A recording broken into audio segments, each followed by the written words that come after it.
За, эцэг ирэлт болтгой. Тэр аваад за, мөн ч байгаа.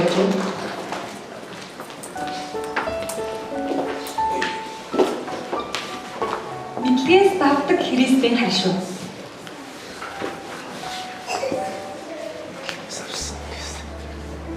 За. Гайхалтай гой сар эхэлж байна. Тэгээ би яг ч юм мэдэхгүй ойрын 2 жил гэдэг. Ойрын 2 жил яг 12 сар эхлэх үеэр номлож таараа.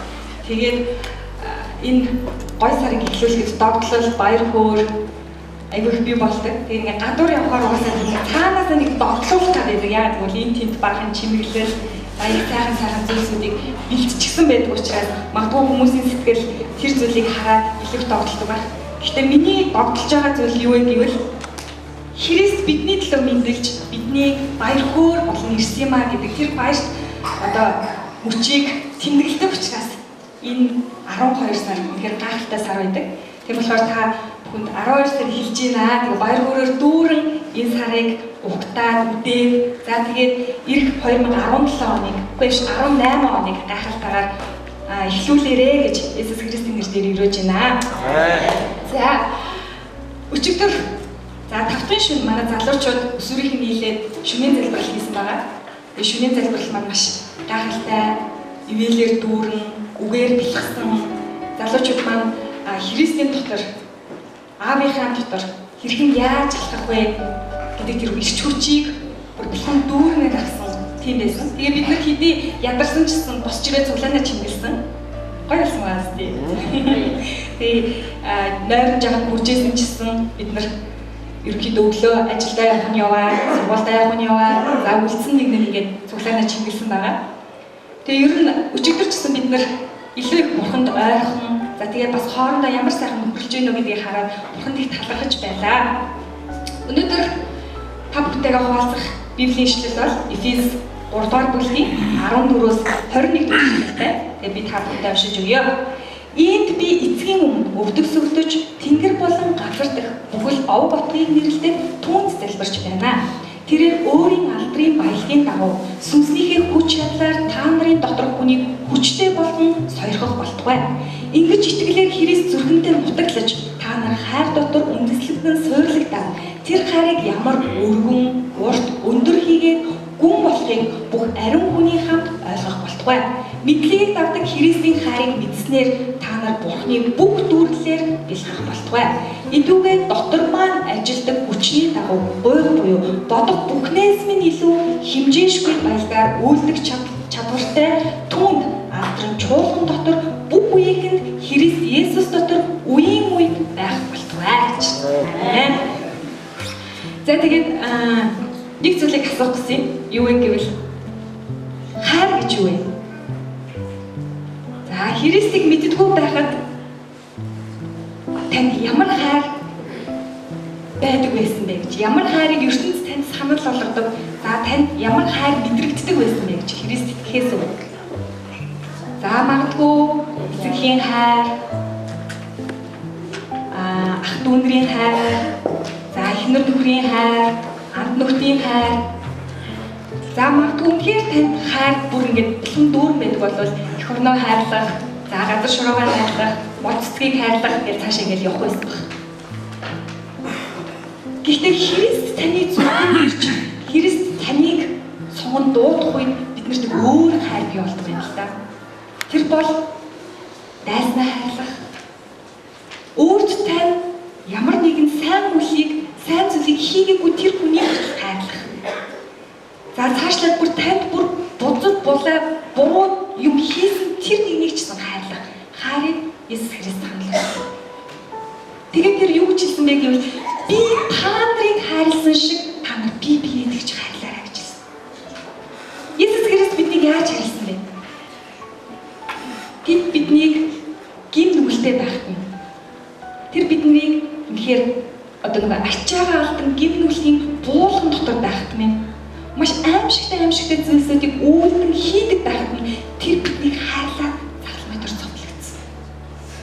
Тийм учраас би та нарыг ингэж хайрлсан учраас та нар биеийг ийм бүх хайрлаарай гэж хэлсэн. Тэгээд энэ дээр юу ч хийж өгнө гэвэл 16 дээр. Тэрээр өөрийн галдрын баялагын дагуу сүнснийхээ хүч чадлаар та нарын дотор хүний хүчтэй болгон сойрхох болтугай гэж. Бидэнд нэг Есүс Христэд итгэх үед бидэнд ариун сүнс ирдэг. Ариун сүнсээр бид яг тэр хайрыг хүлээж аваад ойлгож мэдээд тэрийгэ бусдад өгдөг. Тэгсэн чинь энд нэг зүйлийг гарч байгаа нь юу вэ гэвэл сүнсний хүч чадлаар та нарын дотор хүний хүчтэй болох болтугай. Бидний дотор нэг хүн байдаг байх нь л магадгүй. Тэгээд түүнийг хүчтэй болон сойрхох болтугай гэж байна. Энэ дээр болохоор ямар зүйлээр хүчтэй болохоороо гэж хэлж байгаа юм бол залбирлаар таныг өөрийнхөө дотор байгаа тэр хүн хүчтэй болохоороо гэж. Яг ийм зорилгын дагуу магадгүй бид нэр 5 дахь орой залбирсан. Тэгээд бид маш хүчтэй болсон. Тэр хүнийг хэрвээ та тэр дотор байгаа тэрийг ундаалж Есүс Христийн үгээр Есүс Христ рүү очих тэр залбирлаар хүчтэй болох бол тэр хүч нь сүлзээр ухмал болоод тэгээд тэр Христийг амьдралаас арчим хайдаг байх л дээ. Тэр дотор байгаа хүнээ та хүчтэй болохгүй бол таны дотор нуугдан байгаа тэр нэгний хүч тэнхээтэй болохгүй бол та сулан доройтсоор байгаа эцэстээ өвөрдөг байна. Тийм учраас энд Паул нэгэн зүйлийг хэлсэн нь юу гэвэл өөрийн баялагын дагуу сүнснийхээ хүч чадлаар та нарыг хүчтэй болох хэрэгтэй юм аа. Ийм учраас тэр хүчний тэр нөлөөгөөр та хүч чадалтай болооч. Яаж вэ гэвэл дараагийн 17 дугаар шил дээр хэлсэн. Ингэж итгэлээр Христ зүрхэнтэй нутаглаж гэж. Тэр хүний хүчтэй болохын тулд яах ёстой вэ гэвэл Есүс Христийг зүрхэндээ нутаглуулах ёстой юм. Нутаглах гэдэг нь тэгвэл ямар учиртай юм бэ гэж. Нутаглах гэдэг нь ямар учиртай вэ? Та юу гэж үзэж байна? Өөрийнхөө дотроо байлгах, хамтдаа амьдрах гэсэн утгатай. Хэрвээ Есүс Христ таны дотор нутаглаж та түүнтэй холбогдохгүй бол тэр хүний хүчтэй болохгүй бол та айжмайжмдаа алга болсоор тэр хайрыг зүрхэндээ мэдэрч тэр хайраар амьдрахгүй бол та багаар алга болсоор байгаа дараад нь таны дотор хүн хүч сул дорой болоод тэг үгүй рүү хоосроод алга болох. Тийм учраас та зүрхэндээ Есүс Христийн тэр ариун сүнсийг нутаглуулаарай. Хамт орчин суугаарай гэж. Юу хөдөө ингээд нөгөө нэг очихоор хөдөөний айлууд тэр цэс гэр бариад амьдардаг айлууд нэг л газараа ингээд байгаад идэг үү те нутаг сэлбээ ингээд оршин суугаад ингээд нутгийг сэлбэж амьдардаг. Яг түүнтэй адилхан хэрвээ таны дотор байгаа тэр хүн тэр сүнсээр Есүс Христийн сүнсээр идээшиж, ундаалж, ууж, идэж, залбирч, Бурхан руу ойртохгүй бол таны нутгалж байгаа тэр нутаг бүс доомлчээр үгүй болоод таны ундаалах чадваргүй бол. Тийм учраас та яах вэ гэвэл өдөр бүрийнхээ амьдрал Есүс Христийг амсаж мэдрэх хэрэгтэй. Өдөр бүрийнхээ амьдрал Бурханыг ойлгож ухаарч өдөр бүрийнхээ амьдралд үгийг суулгаж, үгтэй хамт нөхөрлөж урагшлах хэрэгтэй. Зарим нь юу гэдэг вэ гэвэл хүмүүс би Есүс Христэд итгэдэг. Та тэгвэл яаж итгэдэг вэ гэхээр зүгээр л бүтэнсээ өдөр цуглаад явдаг. За тэгвэл та залбирдаггүй. Үгүй би залбирдаггүй. Надад яагадгүй шаардлага байдаггүй гэж. Залбирх шалтгаан байдаггүй гэж. Та тэгвэл ямар үед та залбирдаг вэ гэхээр надад асуудал бэрхшээл тохиолдох үед гэж хариулдаг. Эсвэл надад хүнд хэцүү үед тохиох үед би залбирдаг гэж. Энэ хүнд хэцүү үед бид нарыг залбирлан эргүүлэн ойртуулах боломж байдаг ч гэсэн хэрвээ та өдөр бүр Бурханыг таньж мэдэж түүний зүрх сэтгэлдээ нутаглуулж түүнтэй хамт оршин сууж чадахгүй бол таны итгэлийн амьдрал ухамл болно. Яг номдэр хэлсэн байна. Юу гэж вэ гэвэл итгэл үйлсгүй бол ухамл юм аа гэж. Хэрвээ таны итгэл үйлс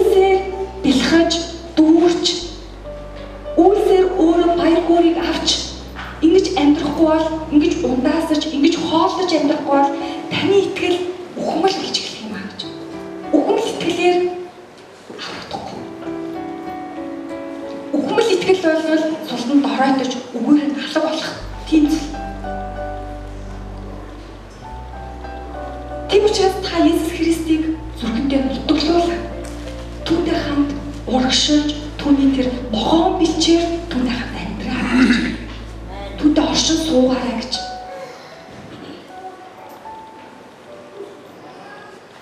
Ингэж итгэлээр Христ зүрхэндээ нутаглаж, та нар хайр дотор үндэслэгдэн суурлагдаад гэж.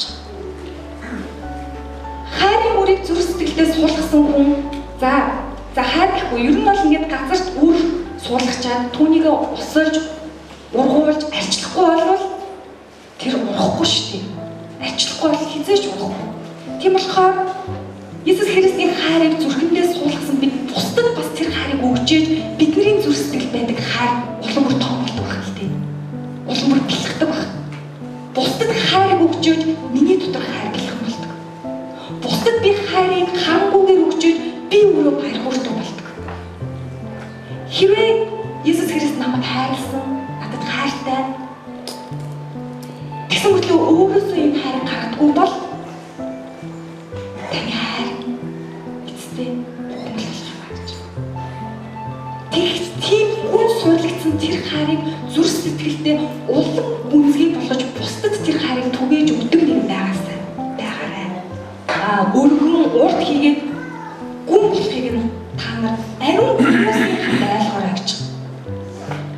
Ганцаар ойлгоод дуусах биш. Тэрийг бусадтай хуваалцаад та тэр хүмүүсийг Христ рүү ойртуулаарай, Христтэй хамт бүрдлүүлээрэй гэж.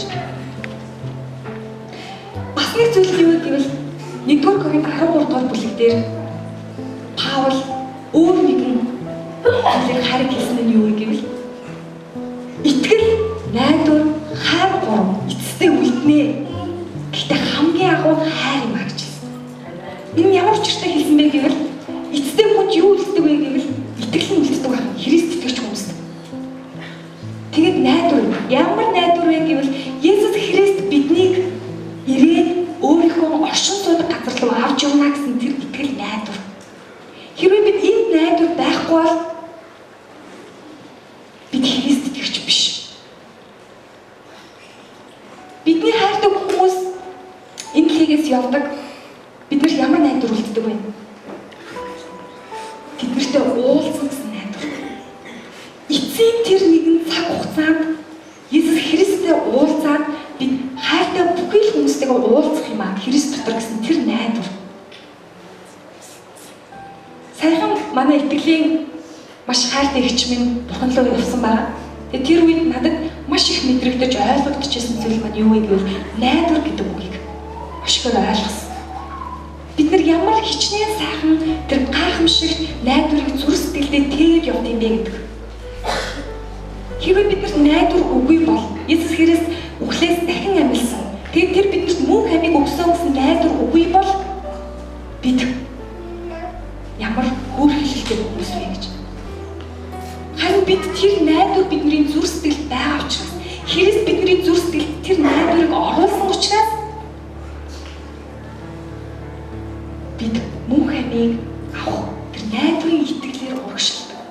Гэхдээ эцсийн тэр өдөр бид мөнх амийг хүртээ, мөнх амийг аваад мөнхийн улсад орох үед итгэл найдвар хоёр үгүй бол. Яг тэгвэл Есүс Христ ирсэн учраас түүнтэй бид хамт байх учраас итгэл найдвар хоёр байхгүй бол. Харин юу бий болох вэ гэвэл тэнд ганцхан хайр л байна. Мөнхийн улсад ганцхан хайр л байна. Бурхан биднийг хайрлах хайр. Бас бид Бурханыг хүндэтгэн түүнтэй хамт амьдрах тэр хайр. Тийм учраас Паул энэ нэгэн зүйлийг дурдсан юу вэ гэвэл итгэл, найдвар, хайр гурав эцэстэн үлддэг боловч хамгийн агуу нь хайр юм гэж хэлсэн. Тийм учраас хизээч мөгдөггүй, хизээч устдаггүй, хизээч алга болдоггүй тэр хайрыг та зүрхэндээ дутуулуулаарай. Тэр хайрыг бүр гүнзгий зүрх сэтгэлдээ суулгуулаарай. Суулгаарай.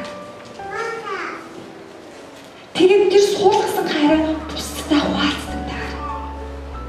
Тэр бусад хүмүүст итгэлийг, найдварыг бас хайртай зохиолд өгөөрэй.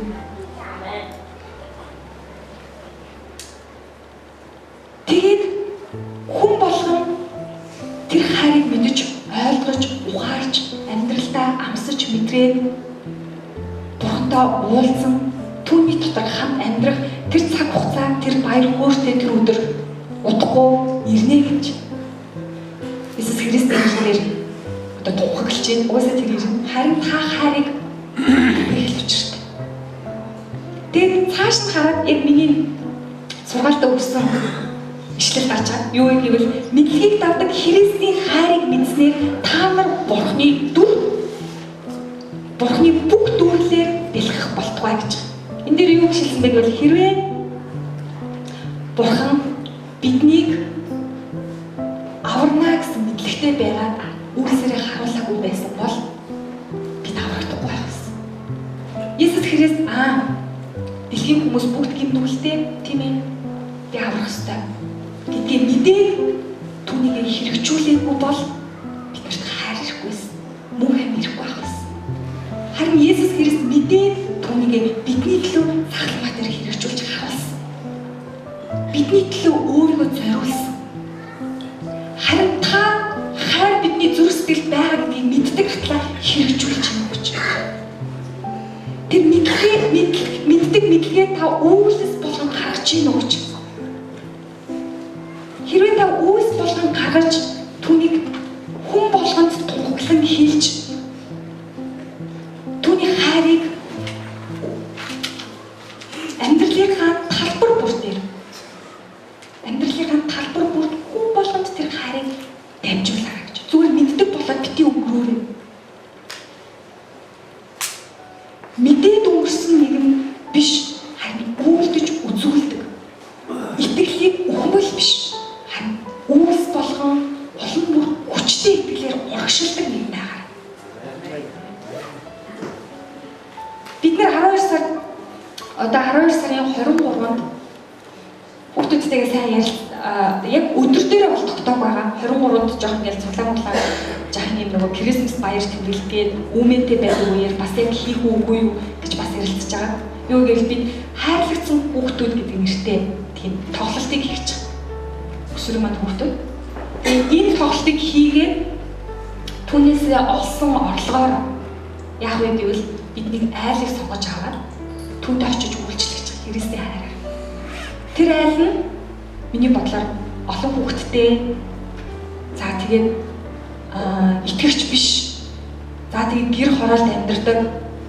Тэгээд нэлээд зайд охин байвал бас зүгээр ийм айлыг сонгож аваад тэнд очиод тэнд мод, нүүрс за тэгээд гурил будаа ингээд хүн хэрэгцээтэй бүхий юмыг тэр олсон мөнгөөрөө олоод бидний хайрч өгөөд Иесус Христ таны төлөө, бидний төлөө энэ дэлхийд имгэлсэн юм аа гэдгийг.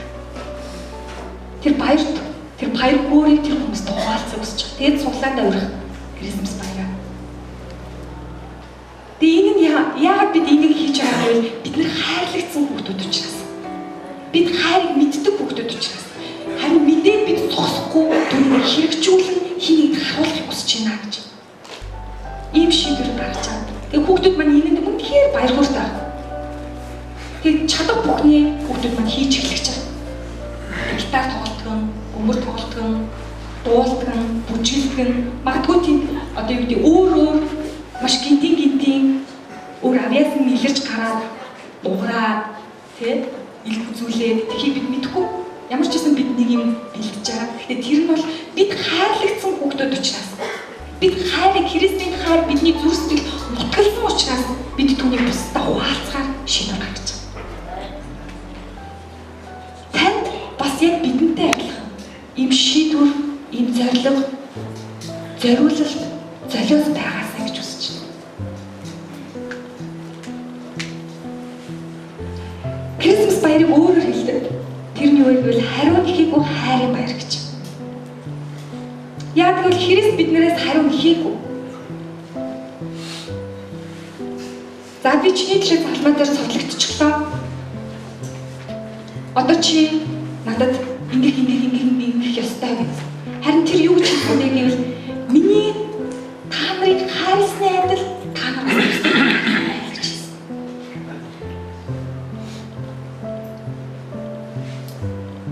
Тийм учраас хариу гэхийгөө хайр юм гэж. Хэрвээ бид Христэд итгэхээс өмнө би түрүүнд танаас асуужсэн. Бид Христэд итгэхээс өмнө ямар хайрыг мэддэг, ямар хайраар амьдардаг байсан бэ гэвэл ихэнх нь хариу нэгдэг хайр. Магадгүй амтнуудын хайр, ямар нэгэн юм хэрэгцээтэй учраас л одоо найз, тийм найзууд байдаггүй гэж олон л доо хариу нэгдэггүй. Гэтэ ихэнх нь тийм. Би чамайг тэгсэн чинь чи ингэчтэй гэж. За бас хосуудын хайр. Би чамайг хайрлаж байгаа чинь чи яа намайг хайрлах байгаа мэ гэж. Намайг хайрлаач гэж. Бурхны хайртай дөхөж очих хайр бол эцэг хийл хайр. Дөхөж очих. Тэрнээс бусад хайрууд яадаг вэ гэвэл би тэгсэн байтал одоо чи тэгээч гэдэг хайр.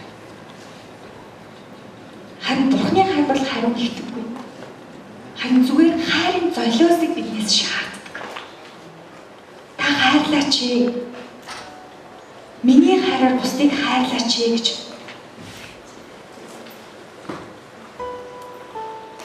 Нодлон тэрний өмнөх жил бас Крисмас баяраар манай өсвөрийнхэн бас нэг тийм тоглолт, сайн мэдээний тоглолт. Тэр бол хайрлагдсан хүүхдүүдийн анхны тоглолт байсан. Тэгээд тэр үед тэр тоглолтыг хийгээд тэгээд мөнгө төгрөг болоогүй л дээ. Харин сайн мэдээний хөтөлбөр болгож хийгээд тэгэхээр бид нар дараад нь яасан бэ гэвэл нэг юм сайн хөрш гэдэг нэг юуны асрамжийн газар очиж яг тэр тоглосон тоглолтоо тэр газар тоглосон хүүхдүүдтэй хамт яг үеийнхэн хүүхдүүдэд. Тэгээд хүүхдүүд маань яг тэр үед нэг сайн хөгжим тоглож чаддгүй байсан. Тэгээ манай холон багш удаас нь харж ингэж нөгөө нэг гитараа тоглоод хүүхдүүд маань тэрийг нь харж ингэж тоглодог байсан. Тэгээд яг тэр тоглолтын дээр болохоор холон очиж чадаагүй. Тэгээ хүүхдүүд маань өөрсдөө тоглохоор байсан. Тэгээ бид нэр залбирсан. Залбираад яасан бэ гэвэл хүүхдүүд маань юус алдаагүйгээр тэр тоглолтыг хийсэн. Тэгээд би тэрнээс юу гэж харсан бэ гэвэл хүүхэд болгон тэр хүүхдүүдэд өөрсдийгөө бурханд итгэдэг бидний дотроос хайр байгаа гэдгийг харуулахын тулд тэр газар хичээсэн. Тэгээ нёгийг ч алдаа. Тэгээ хамтдаа дараад нь хөрлөө. Тэнд ихэвчлэн итгэдэггүй хүүхдүүдийг өрссөн байсан. Тэгээ манай хүүхдүүд өөрсдийнхөө одоо гэрчлэлийг яриад, өөрсдийгөө тунхаглаад бид бол Христ итгэгч хүүхдүүд юм аа гэдгийг хэлээд тэгээд нэг маш гайхалтай нэг цаг өнгөрөөжсөн. Тэгээд дараад нь явахдаа бид нөр ингээд нөгөө юу ингээд хойрлогдоод явахдаа хүүхдүүд маань юу гэжсэн бэ гэвэл бүр ингээд ам булаалсан ярьжсэн зүйл нь юу гэсэн бэ гэвэл бусдад сайн мэдээ тараана гэдэг ямар гайхалтай юм бэ багшаа. Яг ч би ингээд тэр хүүхдүүдээр очиод ингээд Христийг тунхаглан хэлэх үед би өөрөө баяр хүртэл болоод байгаа юм гэж хэлчихсэн. Би Христийг хуваалцах үед би өөрөө баяр хүртэл болоод байна. Жил болгон авралын зараар явдаг. Авралын зараар яваад ирэхдээ хүүхдүүд яадаг вэ гэвэл бүр ингээд халуун болсон байдаг. Тэд маш олон бэрхшээл, маш олон зүйлийг ингээд даван туулаад гарсны дараа сайн мэдээ тараах гэдэг тэр Бурхны хайрыг бусдад харуулна гэдэг ямар гайхалтай юм бэ гэдгийг мэдсэн байна. Та ийм гайхамшиг хүчтэй болгодог тэр зэвсгийг ашиглаж үзсэн үү? Хэрвээ та үгүй бол энэ хайрын бэлгийг бусдад дамжуулаад үзээрэй. Тийм болохоор та тэр зүрхэнттэй байгаа, нутгалсан байгаа тэр хайрыг бусдад хуваалцаарай. Та сайн мэдээ ярихдаа юу гэж хэлдэм болоо, яадим болоо гэж боддоо таашаад ямар үгээр хэлдэм болоо гэж бүх гайхаш. Эхлээд залбир, би таныг тунхаглагч байна гэж. Би таныг энэ хүнд тунхаглан ярих гэж байна. Та надад хүч чадлыг өгөөч гэж. Тэр үед аяндаа таны амнаас тэр үгс гаргал. Яг гэвэл та ярихгүйгээр Бурхан өөрийгөө гэрчлэх учраас. Хоёрдугаар ишлэлдэр эдүгээ дотор маань ажилтдаг хүчний дагуу гуйх буюу бодох бүхнээс минь илүү хэмжээшгүй бэлгэлээр дүүрэх, үйлдэх чадвартай түүн гэж. Бид нар зарим үед Бурханыг хайрцал гэж боддог. Юу гэвэл за Бурхан нэг иймэрхүү зүйлийг хийгээд за Бурхан ингэх л байх таа гэж хайрцал гэж боддог. Яг бол бидний мэдлэг бас ахархан гэдгийг бид ойлгоогүй мэдээгүй байдаг. Энэ дэр юу гэж хэлж байгааг бол идүүгээ дотор маань ажилдаг хүчний дагуу гойх буюу ботох бүхнээс минь илүүгээр гэж. Тэр таны ботсноос ч илүү зүйлсийг хийж чадах тэр гайхамшигт бурхан. Та бидний боталтай хөтлөгдөөрэй.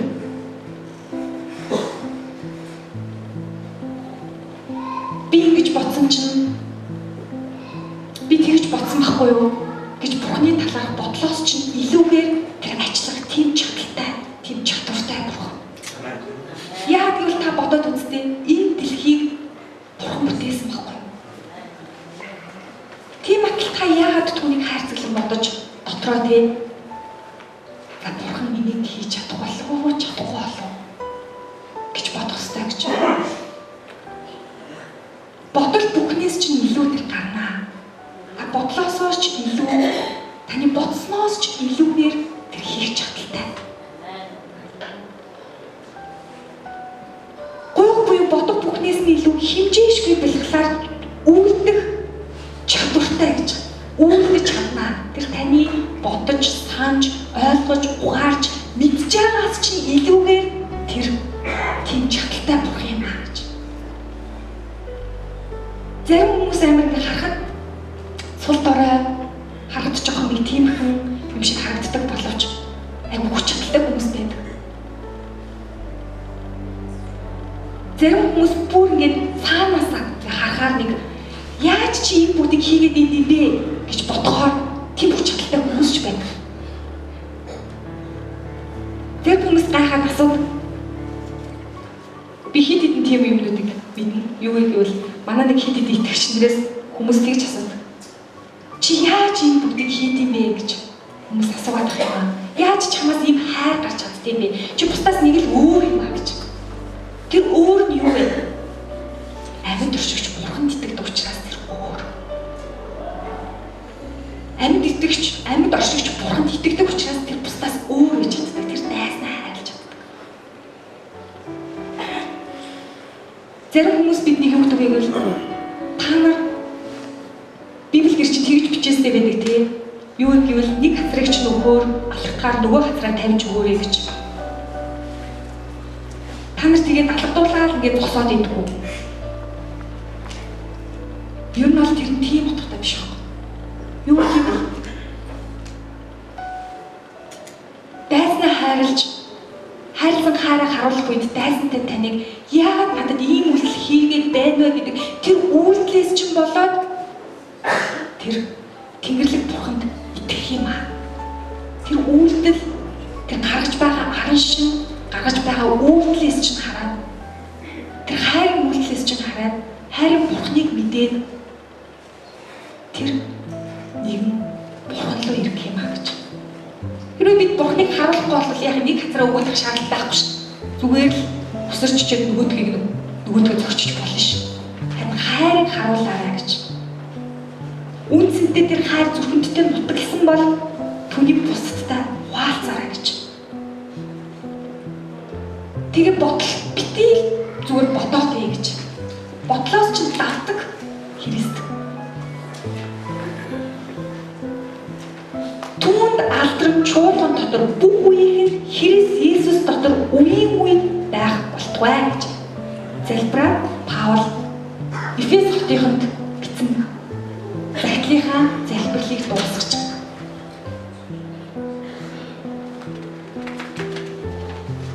Үеийн үед хаанчлах, үеийн үед мөнх орших тэр эзэнд та итгэдэг учраас та хүчтэй байж, зоригтой байж, бусдад тэр гайхамшигт хайрыг тунхаглагч тэр нэг байгаарай гэж Иесус Христийн нэрээр өрөөж байна. 14 дугаар эшлэл дээр хамгийн сүүлд хамгийн ихний ишлэлийг уншия. Юу вэ гэвэл ийм би эцгийн өмнө өвдөг сүгдэж тэнгэр болон газар дахь бүхэл овог отгыг нэрлэдэг түүнд залбирч байна гэж. Тэгээ би яад ч энэ ишлэлийг уншсан чинь магадгүй алгоричл тайлбарлал байж магадгүй л дээ. Тэгэхээр би юу гэж утсан бэ гэвэл бүх чуулган тус тусын нэртэй боловч одоо юу гэдэг амьд үү ивэл хуур гэдэг нэртэй боловч Христ дотор нэгэн бие юм аа гэж. Тийм учраас бид тус тустай юм шиг харагддаг боловч Христ дотор нэгэн бие юм аа.